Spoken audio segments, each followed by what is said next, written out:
이슈칼럼 시간이고요. SPM 김형진 대표와 함께하도록 하겠습니다. 대표님 안녕하세요. 네, 안녕하십니까? 네, 1월 거래일도 이제 뭐 얼마 안 남았습니다. 연휴 지나면 FOMC 있고요. 이게 아무래도 유동성 흐름을 따지는 어떤 바로미터가 1월의 마지막으로 좀 되지 않을까 하는데 이 부분 좀 짚어주시겠습니까?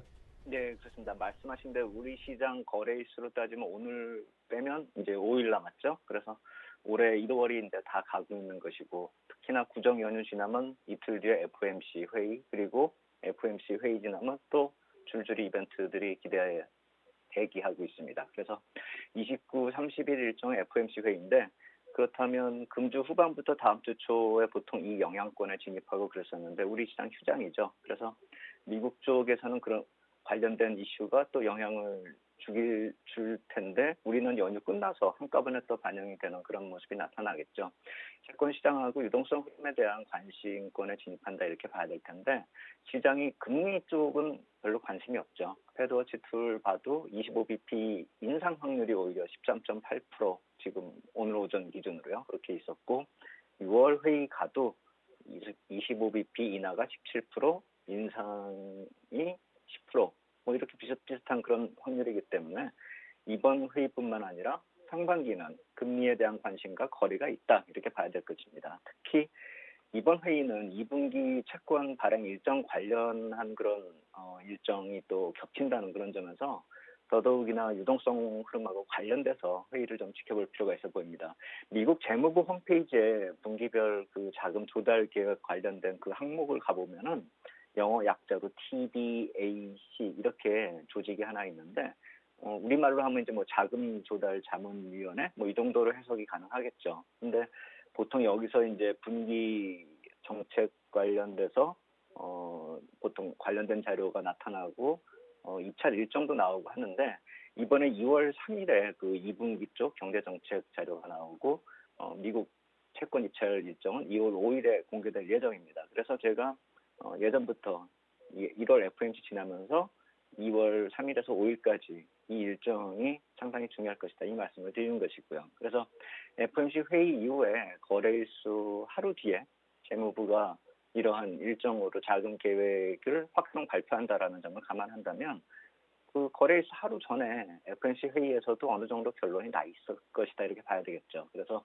이번 회의 때 그러한 관련 힌트를 또 찾을 수 있을까? 그리고 단기적으로 계속 개입하고 있는 레포 시장 개입 관련된 내용이 이것과 불가분의 관계이기 때문에 계속 이어져가는 그런 관계이기 때문에 관심이 갈 수밖에 없는 것이고 또 하나는 일정상으로 보면 이제 정치 일정하고 겹칩니다. 미국의 민주당 경선 일정이 공교롭게도 또 2월 3일 아이오와 코커스로부터 시작이 되죠. 물론 이게 한 달 동안이기 때문에 3월 3일에 슈퍼 화요일까지 이어지겠지만 정치 이슈가 이제부터 본격적으로 영향을 미칠 것이다. 해서 정치 이슈를 보자 이게 아니라 이제 시간이 갈수록 FRB의 정책이 항상 유지 쪽으로 갈 가능성이 크다는 것이죠. 정치 쪽에 영향을 줄 오해를 피하기 위해서요. 그래서 그걸 감안한다라고 한다면 이번 회의하고 2분기 유동성 스케줄에 더 관심이 가는 그런 상황으로 지금 이번 회의 전후에서 더 집중이 될 수밖에 없는 그런 시장의 관심이 이쪽으로 이동할 수밖에 없는 이유 중에 이런 정치적인 이슈, 정치적 일정도 하나다 이렇게 인식할 필요가 있겠다 이렇게 말씀드리겠습니다.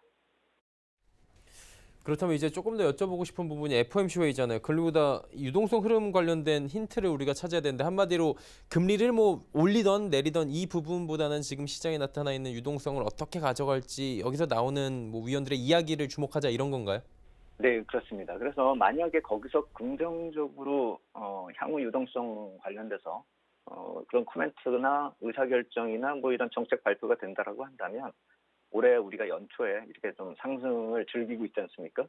그 연초보다 더 큰 상승장이 나타날 가능성도 봐야 된다라는 것이죠. 그래서 지난주에 하나 힌트를 좀 FRB 쪽에서 주기 시작했습니다. 그러니까 20년 만기 국채 미국 쪽에서 그래서 그것을 발행하겠다라고 하는데 이게 34년 만이라고 그러죠. 그래서 일정상으로 보면 5월 발행 예정이고 수익률은 2.15%, 그러니까 금리가 2.15% 정도 수준으로 이제 발행이 된다 이 얘기거든요. 그래서 제가 그러면 그게 어느 정도 되는지를 가늠하기 위해서 미국의 장단기 채권 수익률 흐름을 그러니까 1년물도 있고 10년물도 있고 30년물들을 다 이렇게 한 표로 작성을 했습니다. 그래서 지난주에 20년물 발행 소식이 나타났을 때의 그 수익률 흐름으로 제가 포커스를 맞춰서 그림을 만들어 봤는데, 그러니까 1년물은 1.5%대에 있고 10년물은 1.8%대, 그리고 30년물이 2.2%대. 그러니까 아래쪽부터 이렇게 1년물, 10년물, 30년물 이렇게 있다라고 보시는데, 이게 보시면 그래프의 이제 맨 오른쪽이 이렇게 딱 이렇게 상승 쪽으로 고개를 딱 쳐들고 있지 않습니까? 수익률이. 이게 왜 그랬냐면은 20년물 발행 소식이 나오면서 이렇게 됐거든요. 그래서 보통 이게 연물로 좀 길어지면 길어질수록 수익률이 좀 높아지기 때문에 지금 우리가 보고 있는 그림에 파란색하고 맨 위에 보라색 사이 정도께 20년물 금리가 위치를 하겠죠. 그렇게 본다면은 보통 뭐 한 2.2%, 2.11% 부근 뭐 이렇게 생각이 들 텐데, 지금 발행 예정상으로 보면 2.15%라고 하니까 약간 조금 더 높게 발행이 되는 것이죠. 그렇다라고 한다면 전체적으로 또 금리를 약간 위로 올려버리는 그런 모습이 나타날 수도 있을 것 같다, 이렇게 생각이 들고, 어제는 좀 채권 시장 이 그림하고 틀리게 우한폐렴 이쪽 소식으로 인해 가지고 또 안전자산 쪽으로 이렇게 자금이 쏠려서 강세를 보이는 모습을 보이면서 이 10년물 채권이 1.8% 아래로 떨어졌는데, 악재 이후에 이 정상적 흐름으로 다시 진입한다는 것을 감안하면은 금리가 안정된 다음에 5월 근처로 가면 갈수록 좀 추가 상승 쪽으로 이렇게 이어가지 않을까. 물론 이제 어느 정도 한 0.5에서 1%, 0.1% 정도가 올라간 다음에 흥벌하겠지만, 그렇게 좀 인하 쪽보다는 오히려 전체적인 실세 금리가 좀 인상되는, 이렇게 올라가는 그런 분위기가 이어지지 않을까, 이렇게 생각이 됩니다. 단기 채권 시장에 대해서 개입을 이제 FRB 쪽에서 마무리한 다음에 과연 이 10년물 채권의 발행 규모도 줄어들 것인지, 단기물이 좀 많이 줄어들 건지, 이것이 단순히 이제 금리의 문제보다도 이거하고 연관돼서 예전부터 말씀을 드렸었던 달러 부족 현상이 해소가 된다라고 한다면 달러 흐름의 중기적인 변곡점이 될 수 있다는 점, 이 점이 가장 중요한 것이죠. 그렇기 때문에 유동성하고 관련돼서 좀 크게 연관지어지는 그런 모습이고, 이 흐름을 지금 시장하고의 소통을 FRB가 이미 20년물 발행 소식을 전달하면서 소통을 시작했다라고 한다는 것은 결국 시장을 이끌고 가겠다라는 의지라고 이렇게 봐야 되기 때문에 안 좋은 것보다는 좋게 시장에 반영이 될 가능성이 크다. 그래서 좋게 코멘트가 나오고 정책이 결정이 된다라고 한다면 우리가 겪은 여태까지의 상승장보다 좀 더 큰 상승장이 나타날 수 있다. 이 점을 좀 감안하고 시장 대응할 필요가 있겠다, 이렇게 생각이 됩니다. 그런데 지금 금리 하락 기대감으로 좀 시장이 움직였던 건데 이게 약화가 되고 금리 상승 분위기가 만약에 좀 발생을 한다라고 가정을 한다면 시장에는 그래도 또 악재로 받아들이면서 뭐 예를 들어서 조정의 빌미를 주지 않을까 이런 생각할 수 있잖아요. 이건 어때요? 그렇죠. 그러니까 금리 하락 사이클이 마무리된다 하면 아무래도 듣는 사람 입장에서, 투자자 입장에서는 좀 부담이 될 수밖에 없죠. 그동안은 그렇게 버팀목이 되었으니까요. 그렇지만 이제부터는 금리보다 경기 흐름 쪽으로 주목해야 할 타이밍으로 전환이 되고 있다, 이렇게 판단이 됩니다. 제가 몇 번을 이렇게 경기 선행지수 나타날 때마다, 변화될 때마다 그래프를 그리면서 경기 선행지수를 보여드렸었는데, 제가 이번에는 나스닥과 OECD 경기 선행지수의 동행성을 파악하기 위해서 그림을 하나 만들어봤습니다. 그래서 이 글로벌 경기 흐름의 반전 효과가 가시화될 가능성을 따져보자, 이건데, 지난주에 나왔죠. 지난주 이 방송 할 때쯤 부근에서 이제 공개가 된 그런 자료인데, 그것까지 업데이트 해가지고 지금 표를 만들어봤습니다. 그래서 미국의 경기 선행지수 쪽이 빨간색이고 위에는 나스닥 그래프고, 그리고 OECD 토탈 평균치가 가운데쯤에 위치한 저 하얀색 선, 그리고 한국의 경기 선행지수는 맨 위서부터 쭉 흘러내린 그런 모습, 약간 파란색을 띠고 있죠. 근데 이 모든 것이 지금 턴을 하고 있는 것이 보여질 것입니다. 물론 이제 왼쪽에 제가 박스권으로 이렇게 두 개를 그려놓은 것은 지금처럼 아래쪽에 경기 선행지수가 턴했을 때 위에 나스닥 지수가 어떻게 변했는지 그것을 표시를 한 것이고, 그것이 지금 재현될 가능성이 크다라는 것을 제가 지난해부터 계속 말씀을 드린 것이죠. 근데 그때까지만 해도 경기 선행지수가 이렇게 턴하지를 않았기 때문에 확실하게 말씀을 드릴 수가 없었지만, 이제부터는 경기 선행지수가 저렇게 턴하기 시작했다는 점을 감안한다면 2010년에 나타났었던 가운데 빨간 박스권 이후의 장세가 펼쳐질 가능성이 아주 크다는 점을 봐야 되겠죠. 특히나 유동성까지 풀어줘서 긍정적인 효과가 나타난다고 한다면 더 강한 시세가 나타나지겠죠. 미국이 바닥을 다지고 OECD 회원국 전체도 턴하고 한국도 턴하고 있기 때문에 긍정적인데 인도를 제외한 브릭스 국가들 제가 1월 초에 말씀을 드렸을 것입니다. 이쪽 국가가 모두 다 상승 반전하고 있다는 점을 감안한다면 상품 시장의 강세도 생각을 해볼 수 있겠고 그로 인해서 우리 쪽 시장 쪽으로 전달되는 효과도 업종상으로 좀 변화가 나타날 수 있다는 점도 생각을 해봐야 될 것입니다. 그래서 이머징 마켓 동반 강세 가능권역이다.